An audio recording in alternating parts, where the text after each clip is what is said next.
You can do this, Barry. You were right. I am responsible for all this. So many people have been hurt because of me, and when I looked at you, all I saw was another potential victim of my hubris. And yes, I created this madness, but you, Barry, you can stop it. You can do this. Now run, Barry, run!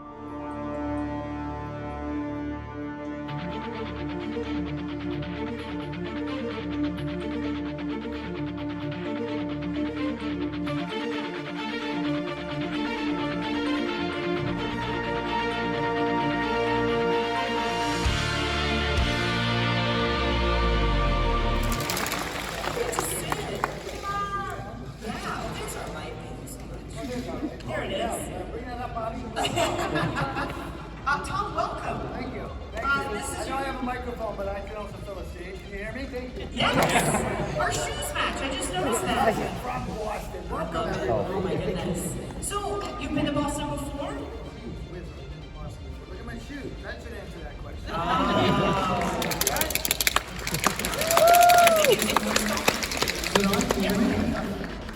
Who's a basketball fan? Anybody? Here's what's interesting about last night. For those who aren't aware and are leaving up the the Celtics are playing for their 18th championship, and they're in command 3 games to 1. One game that they lost last night, they lost by 400 points, which is the first. But what's interesting is they got beat by 6,000 points, and they're still going to win on Monday.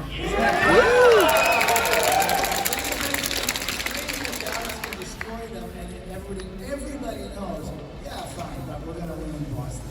You know? And they are, so enjoy your championship. Congratulations. Well, do you mind if I play a game that I created in my mind called This or That with you to get us started? That feels like sort of a possible no-win situation. It's a great game. It's a great game. I haven't created a game. I like somebody that creates a game and then is their own best critic. Yeah. It's a great game. It's a great game. It's not even a game. You just have to name, I'm going to give you options and you get to pick which one you like. Okay, good. And we may unpack a few of them, depending on your choices. Okay? Coffee or tea? Yeah, coffee. Coffee. Medium, it's in there. Great. How about, would you rather go to the beach or a lake? It's interesting. Here's the thing. You guys know what this is? Come on. What'd you say? Say it loud. Nantucket. This is the airport code for Nantucket. Where I've been going for the last 50 years. It's fantastic. And it's basically an island ringed by beaches 14 miles long. So that's one answer. The beach. It puts a little Massachusetts into the answer. Yeah. How many people are local, by the way? A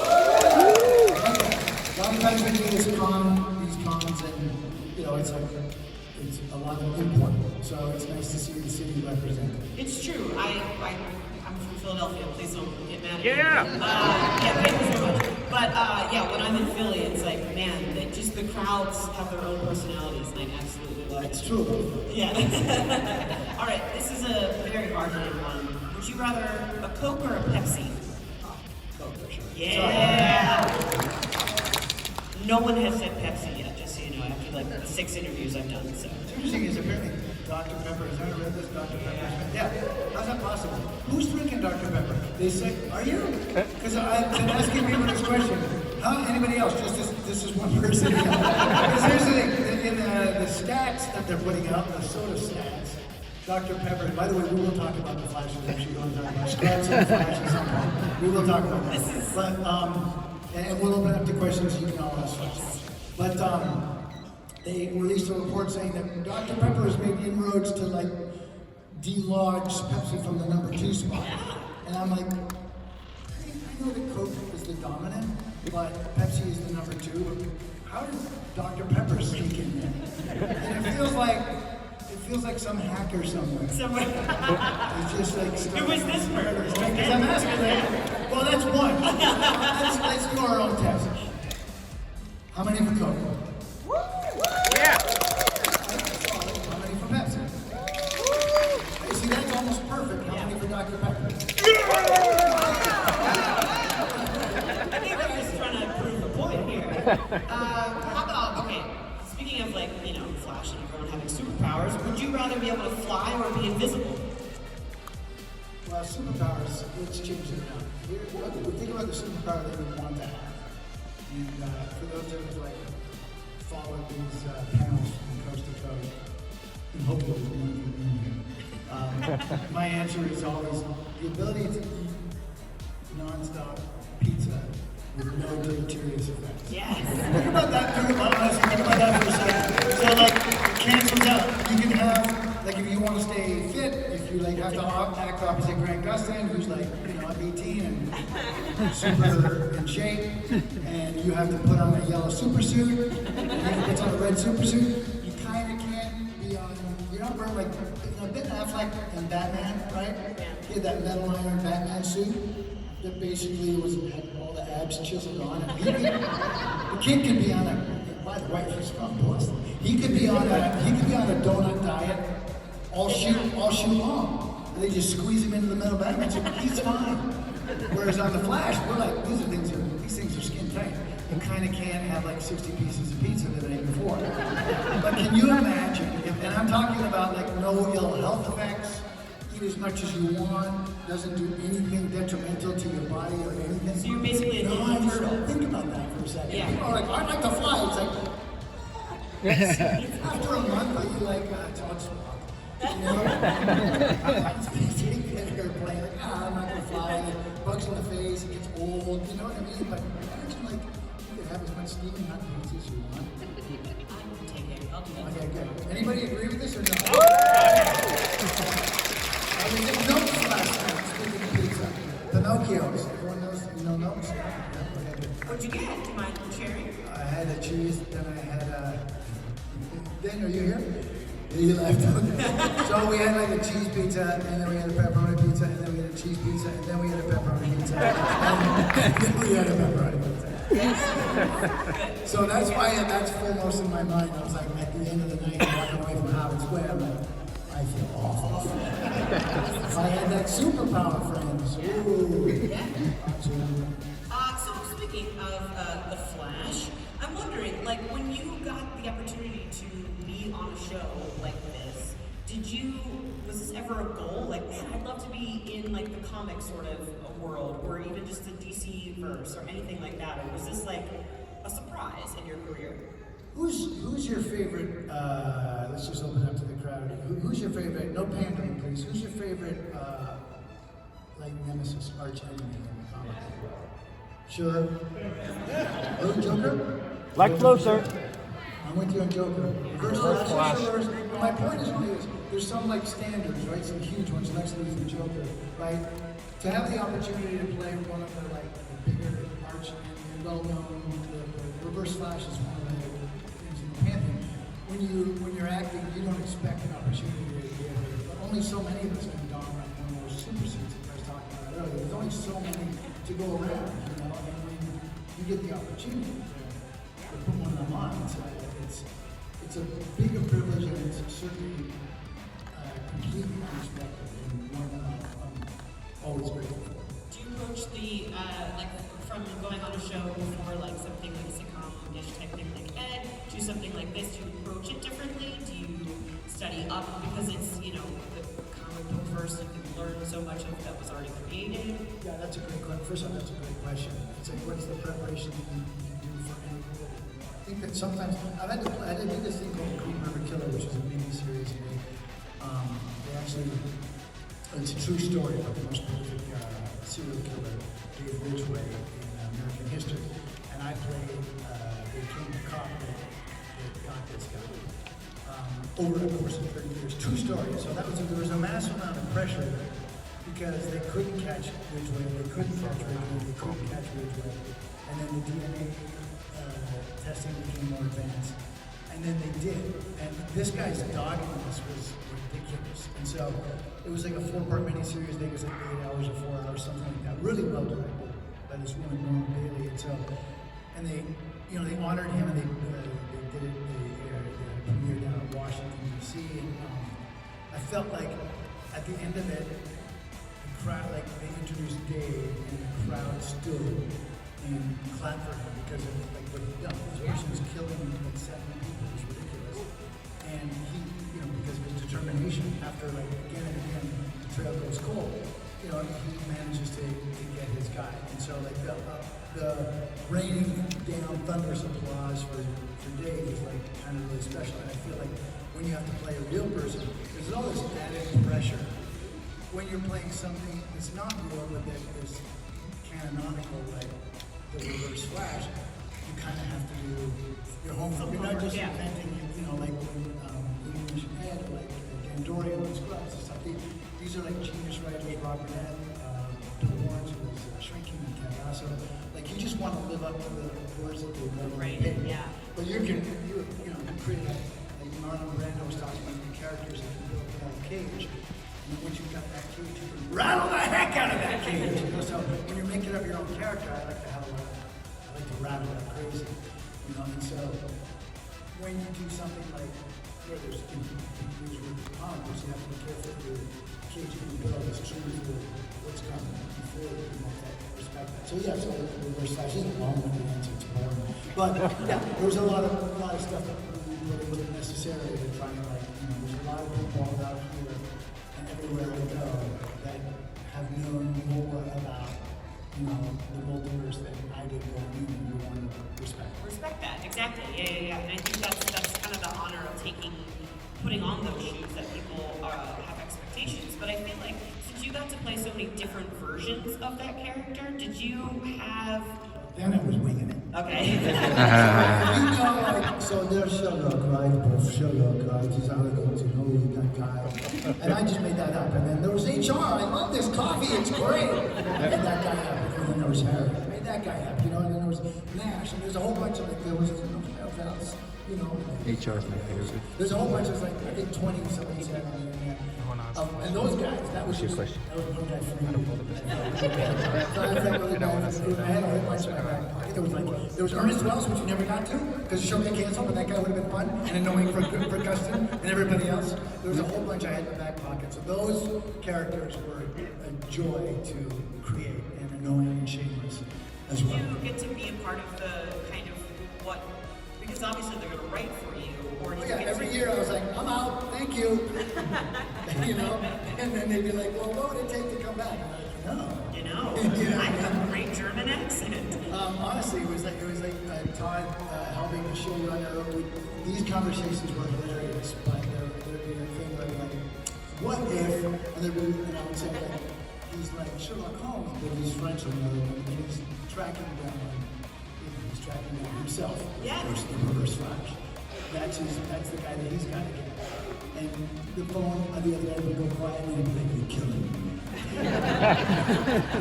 And then we have well, what's HR like? I'm like, he's annoying. You're not selling me. But that was like, you're fortunate to be on a long-running show, almost always on one character. So to play 20. Amazing. Yeah, amazing.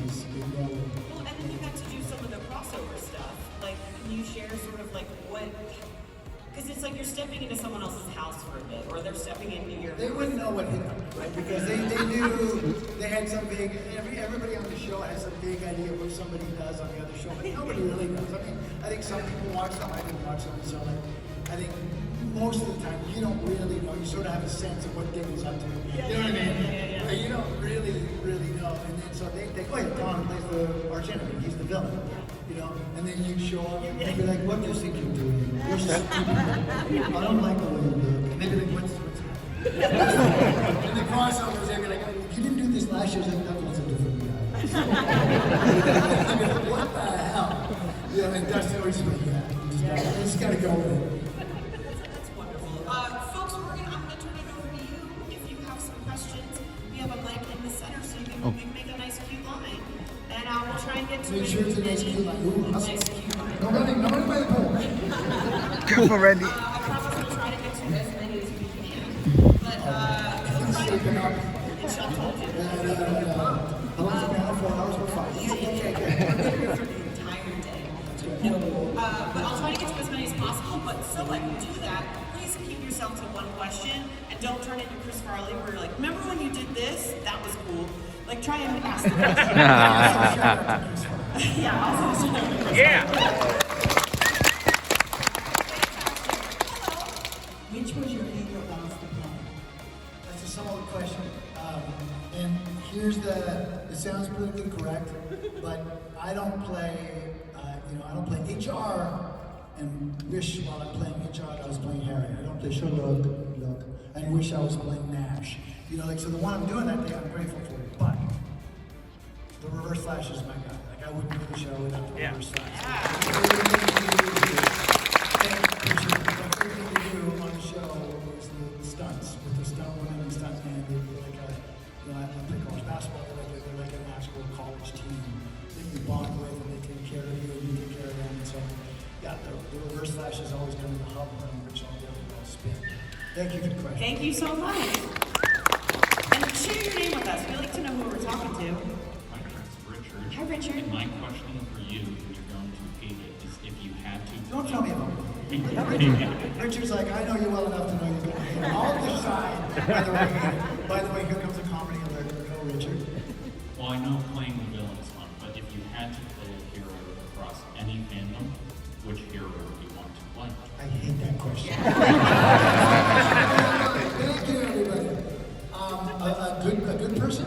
Is that what you're saying? Yeah. Across anything? Anywhere. Could be Star Wars, could be Star Trek. Well, what's interesting is I've been influenced by things that I see. Like, when I watch the Marvel Universe, right? I see scenes, for example, like Pratt and Hemsworth, where there's that. We all know who's in charge. Of course, we know who's in charge. Me. Yes, yes, of course, you. Right? And you see that, you're like, I'd love to do that. But then you think, it can't be done better than that. Do you know what I mean? So you have to be careful when you're selecting something. You're like, you know what? It's like when someone jumps into a role, like it's interesting you brought up Joker, and it's like, I would never, great, Joaquin's great, like it's ridiculous how great that is. But to me, one of the all-time great, not just villain and superhero world performance, but, back in the day, the Joker, right? Like, I tear up a little bit, right? When I think about it. He just went too soon. You know what I mean? But that performance is one of the all-time. What movie was that one? That was Dark Knight. Because I only think of it as his. It's just like, I remember, Goosebumps now just, and I'm sorry to go on about this, but I think you have to give the guys too. It was just like, when that was brought up Brando, that was a Brando-esque performance. Like, it was incredible. We hadn't seen anything. It was like raising the bar for acting for all of the multiverse. It was one of them. Just, gone to some one of the greatest performances of all time. And so you have to be careful. Like, if I would say, I'm not going to touch that. Do you know what I mean? And so when you ask to pick one, my answer to you is like, hey, James Gunn, the Reverse Flash. The next Reverse Flash movie, please and thank you. I just talked to Sean. We can go. Let's make it happen. Thank you, Richard. Thank you, Richard. Hi, my name is Chuck. Thank you, first of all, for coming out. We really appreciate having you here. Thank you, Chuck. My question is, having both been on The Flash as an actor and a director, is there a difference in the mindset of, as an actor, trying to get the most out of your own performance, as opposed to the director, where you're trying to get the most out of everyone else? You're talking about directing yourself, essentially? Yeah, so like, how did you balance, like, the differences? Well, Chuck, that's a great question. So I directed a bunch of The Flash, I directed a bunch of Lois. I think a lot of it is, like, as an actor, you can sort of sense, and you know these people really well, you can sort of sense when they have it, and almost always they have it. One of the best things that ever happened to me as an actor, Tim Van Patten was an actor who ended up directing Game of Thrones, DJ Awards for Sopranos. Tim Van Patten was a director to me when I was he was like, you gotta direct, Tommy, you gotta direct, because you know what's happening with the camera, and he instilled in me the idea that, like, actors will ask for help when they need it. You know what I mean? And you can enable by showing confidence in them. And that's I have a big approach. I believe in the abilities of the Flash crew, Jesse Martin, and Carlos Valdez, Daniel Bennett, Kim Span, Grant. They can all, like, everybody can act, And so if they get in a place where they're having trouble, you can help them along. I believe in fully being like massively prepared and having like 3 different versions of ways to do it before we even get there. So I can say, it feels like you'd come here and tell me what you think. You know, you'd be like, I feel like I'm coming from there. I was like, okay, good. So we do that. Yeah, that ready to go. When I'm, and then it's up to giving them the confidence and the stage to just go for it. I think that's a real, like, the directors I've worked with that are like, yeah, you got it, go. And so oftentimes I will do it, and then I will tell them after I've got it and I know that I have it. I'll be like, do you want anything you want? I have it, I have it. And so it doesn't matter what you do. And then it's amazing what happens on the next couple of takes. Like, it's just really incredible. Something they wanted to try, maybe they wanted to break into tears where they felt it was too much, maybe they wanted to scream, and then you have it. And then in the editing, you do lots of different options.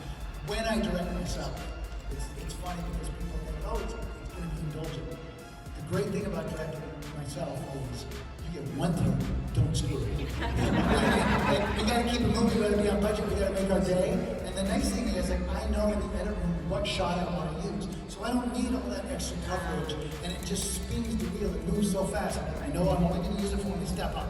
And then I got that, move on. You know what I mean? And so like, other actors like it because suddenly instead of like, you know, some guy like being self-indulgent, it's like the moves, my takes are always the fastest ones. And it's quickest, and I know when I'm going to use them, and when I'm going to use them in the edit. So it's actually like, it sounds, I guess it sounds awful to say, but I love directing myself because I'm like very fancy. So, Thank you.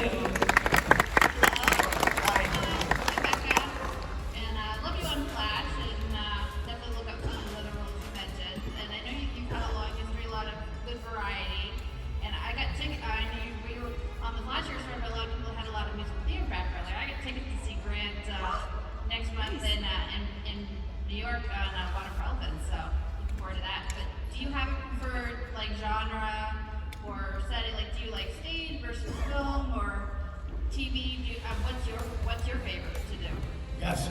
Honestly, I love all of it. You know, like I got my start doing musical theater, Grease, you know, of course on Broadway, and I love that. You know, and I saw Brain. You know, I'm in New York, so I saw him on water. And it's just great to watch him because he's got so much skill. And I think people don't really know, like, you know, like the triple threats are rare. You know, and on Flash, we were so fortunate that Jesse Martin from Remake, and myself from Broadway, Carlos Valdes from Broadway. Carlos Valdes is a Lin-Manuel Miranda type. He's one of the most talented, most musically talented and gifted humans I've ever met. I met a lot of good ones. He's incredible. So Tom Felton came on the show. Incredible. Tommy Felton didn't pretty good off him. And there was so much music. Keenan Lonsdale. There was so much. Like our green room was just filled with. You know, Carlos and I and Tommy always had the guitar out, and they were always playing backstage. And so having people that instantly go in 3 or 4 part harmony, you know, was annoying, I think, for the crossover. Green room folks, but for everyone else, it was just a joy. Thank you so much. Thank you. My name is Amy, and first up I just want to say thank you. I love Flash. I remember watching it in the bathroom in high school. I don't know why you had to be in the bathroom. Oh, in junior year, while school's happening. Good for you. That makes me proud. How'd you feel calculus? Wow. It's a win-lose situation. I love science, and I'm just now listening to love science, now I'm studying criminology. Oh, great. Congratulations. I wanted to ask, who is your other class that is right hand? Cisco, Caitlin, or Phil? As my right hand, like physically my right hand. Like I just didn't have my face where their face would be my assistant. They'd be my assistant. So first of all, do you know who has a biology degree as well? This kid. And you know, environmental biology. So we're not too far off. As a matter of fact. Cisco, Caitlin, and who? Cisco, Caitlin, and Killer Frost? Yeah. Those are my 3 choices? Yes. For assistants? Yes. Let's break down the assistant job. Thank you. Thank you. Thank you. This is going to be speechy, right? So, look, all those people, I don't think Killer Frost would make a great assistant. No offense.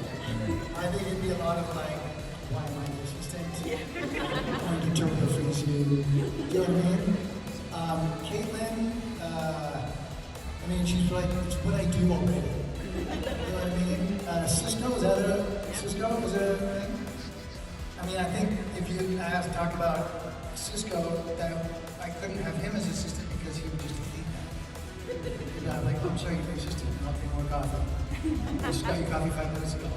Don't get me more coffee. It don't sound like that. Yes, you do. You know, it'll be awful. I think those guys are greater than the assistant material. How's that for an answer? Thank you. Yeah. Woo! I am hungry. Hi. Likewise. I'm solid. Don't I seem solid? You do, you seem great. Well, I go to Berkeley, College of Music, and I just kind of want to ask what your favorite songs are, bands, things you're into right now, that kind of stuff. That's a great question. We don't have time for that. I'll tell you why. Can I tell you what you can do? You can look up. Favorite song in the world, maybe? I think what you can do is like, well, I have 1,000 of them, and people who know me know that. We did a show that lasted 3 episodes for CBS called Love Monkey.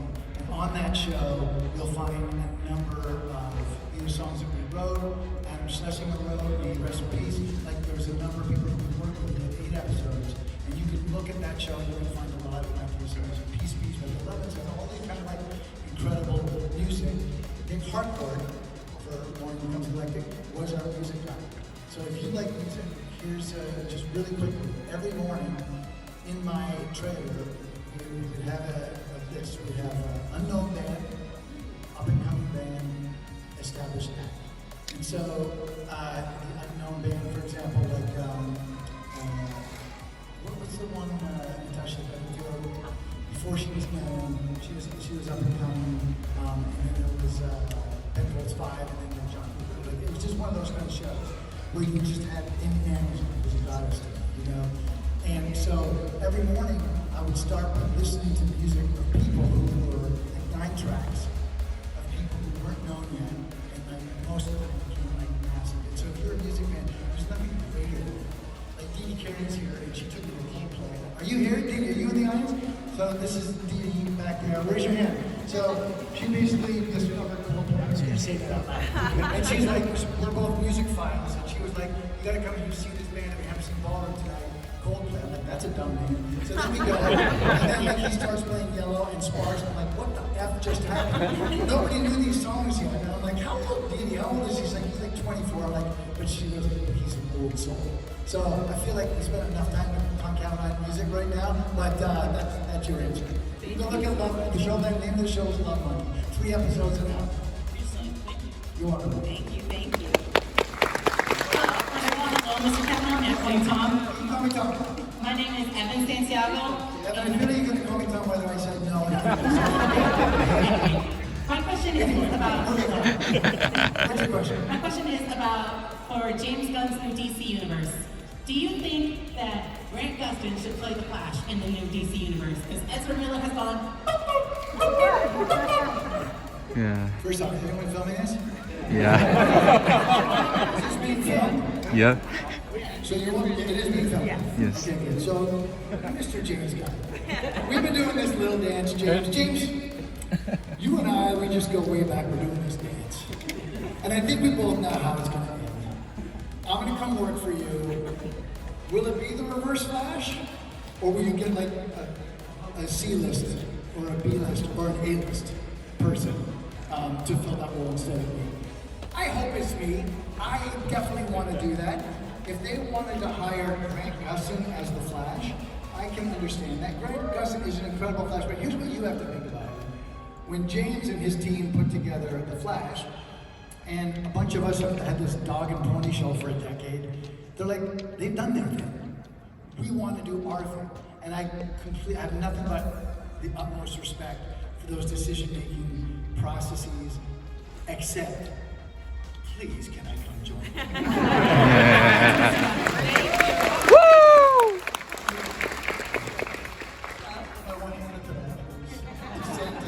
Let's go, Randy. So you know the internet, right? And you know Instagram, we've all heard of that. So there was a thing on one of these panels I did where I said, look, I want to play with Reverse Flash. You know, I still got the moves. I'm fast, I'm quick, I'm muscular, I'm strong. I can do it. I'm quick. I can bang it back and forth. And the James Gunn's music is like, if we talk about music, every time that guy like Flaming Lips came on, I'm like, Jesus Christ, that's mine. Like just like his tracks. Watch the Kevin Bacon Christmas special. Like, what? You know, the whole '97s. Those are my guys. So like we vibe with that kind of stuff. His music is incredible. Anyway, go ahead. Nice to meet you. Nice to meet you. My name is Randy Batista, and one of my favorite things of watching you play the part of Artisan Wells and many other personalities during the Flash series was to see you play all these different personalities and still convey the emotion that you're looking for. And so my question is how do you went about learning how to portray all these personalities and all these accents? That's a great question. So the accent is like the accent is sort of like the exterior, right? It's not the interior. The interior is the sort of like the character, the cage you build, and you have the center. And so for me, I sort of like, you know, the wardrobe is really important, but that's also the exterior. To me, it's like what's the heart of this person?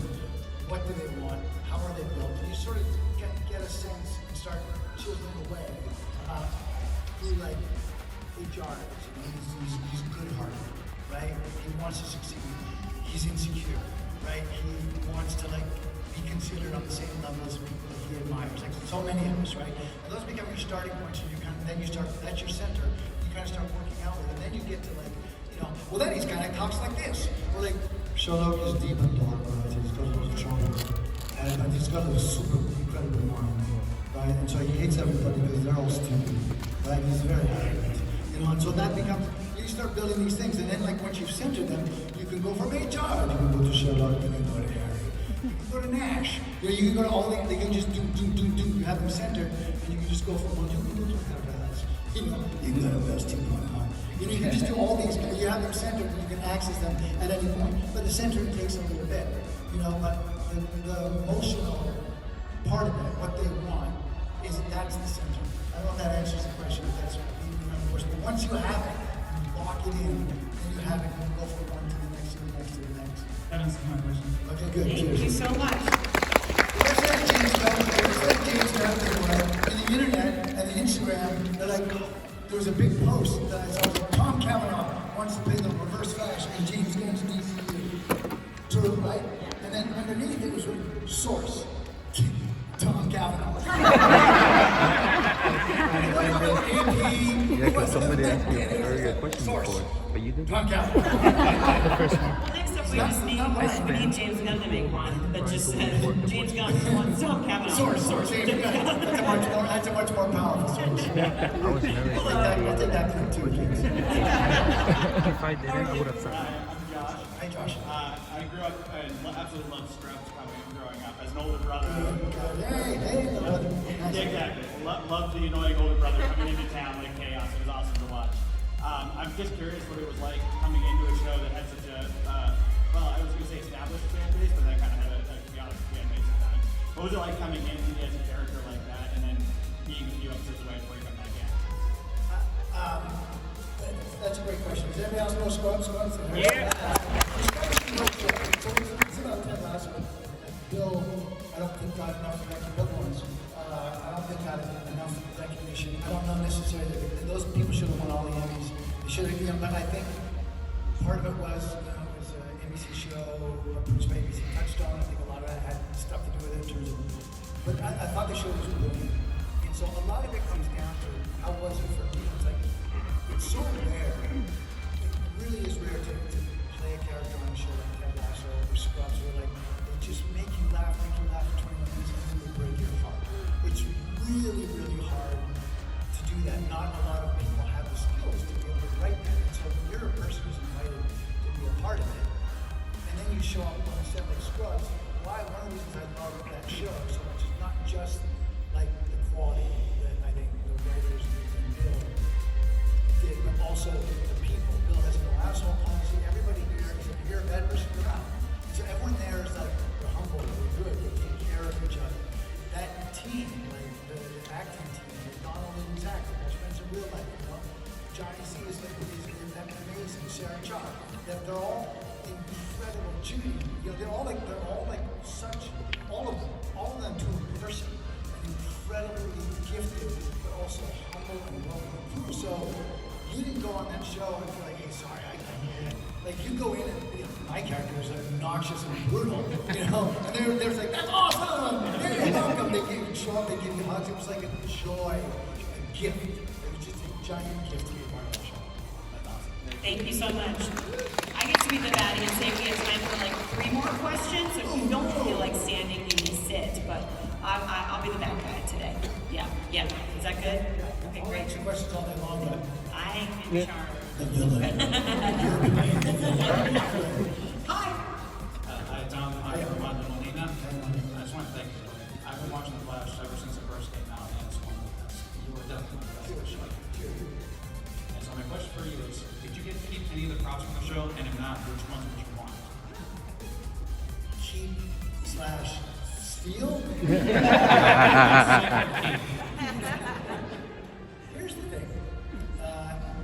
When you do a show for like as long as that show runs, you become really good friends with a lot of people in other departments. When you direct that show, you become even better friends with a lot of people in other departments. When you maybe get them a few things here and there, when you know the props guy likes his bourbon, right? And now and again. And then when you go like, I'm taking this mug, but it's not stealing because I'm taking this mug, and you're giving it to me, and they're like, I'm not looking, you better take the mug right now.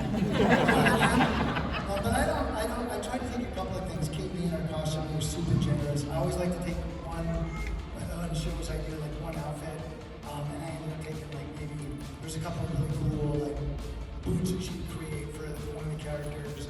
I've got the reverse Flash ring, I may or may not have, I gotta have that, and I may or may not have a Star Wars mug.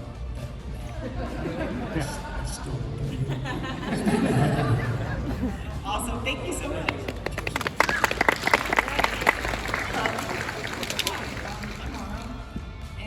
My question is similar vein as the last one, actually. If you could have any one piece of tech from the Flash and have it work in real life, what would you have in mind? That's a fantastic question. I mean, what would you take? You know, it feels like you've got that prep. I think you're right. Yeah, right? If the ring were functional, look out. So far, I haven't been able to get it functional, but I will be dead. Perfect. Thank you so much. Hello. Hey. Hi, I'm Christopher. Hi, Christopher. Great outfit. Thank you. You're welcome. This is my question. If the multiverse was real, what kind of career would you like to see an alternate version of you succeed at? It's a fantastic. First off, I love that question. So I would probably get out to Earth 42, where there is, where they make 3D movies and find the parallel James Gunn with 42 James Gunn. And then do the reverse Flash movie. James Gunn on Earth 42. Thank you.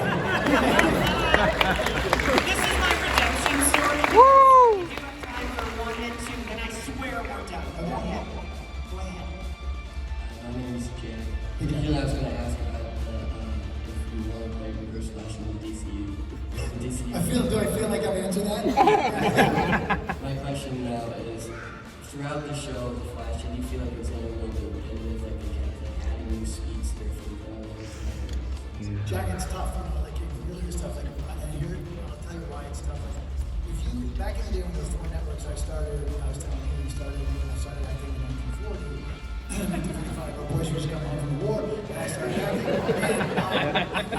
It's just been going on for a long time. And back then there were 4 networks. You would do like 200 pilots. They would hire 27 pilots they would shoot, and then out of those they would put 4 on the air, and out of those 4, 1 would come back. So you had a chance of like 1 out of 262 to make it. And so everybody, when they're, and that's sort of like still the kind of ethos. So when you pitch a show, you're like, please, and this came from Greg Berlanti. Like I'd done Jack and Bobby, I was telling with Greg. I've done basically 4 shows. And the first couple that we did together, they were canceled relatively quickly. And Greg Berlanti is now probably Hollywood its most successful producer. Back when we started The Flash, he wasn't quite there yet. And I remember him saying to me, I just want to have one season on the go. And so you throw everything out in that one season. You try and make it as good as you can, and you want to do a season. You want to do 22, 23 episodes, and then you expect that they'll kill you off. It just always happens. Those are the numbers. So we just went Flash versus Reverse Flash, you know, and we had like, and he thought it's maybe it's not anything. We had like a whole bunch of different like red herrings, and then it's the guy in the wheelchair. Oh my God!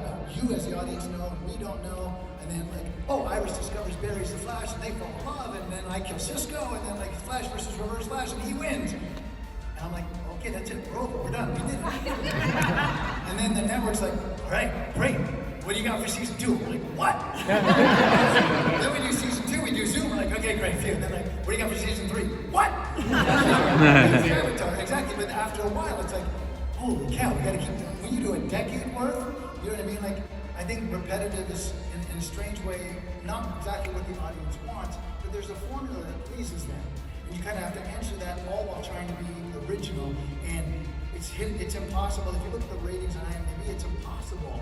It's just impossible to just hit home runs all the time. You know, it's going to be hit and miss, but all I can tell you is like Todd Helmut, our showrunner, said it best. Look, the audience invites us into their home for an hour. They give us an hour of their life every week. We have to do our best to do something good. And we don't always succeed, but you can bet that we're trying our hardest. Thank you so much. I like to see you. Ready, go. Well, hi, my name is Jonah. And I wanted to end on a good laughing note. So what would you say is the best blooper you've ever seen? I would have Yeah. I was hoping someone asked that.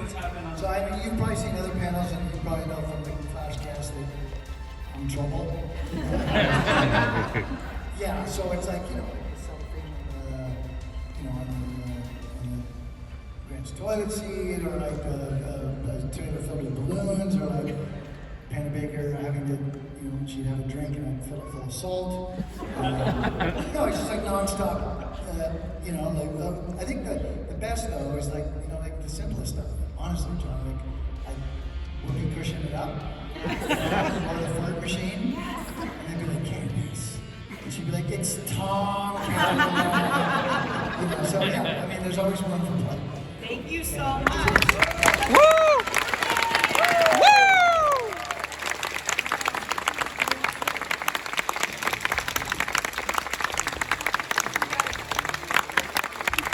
Love you, Tommy! Oh yeah. Yo, Randy, how you feel, bro? Dude, this is the fucking dream, my finally. Dude, this is the first time anxiety. This is the first time I was ever able to ask a question to any voice actor or actor, and that shit was insane. Dude. Really? That's crazy. Yeah, this is the first time. Just hoping you get to ask Grant Gustin something that's in the future. Next year. Hopefully he comes next year. That's the dream. Hell yeah.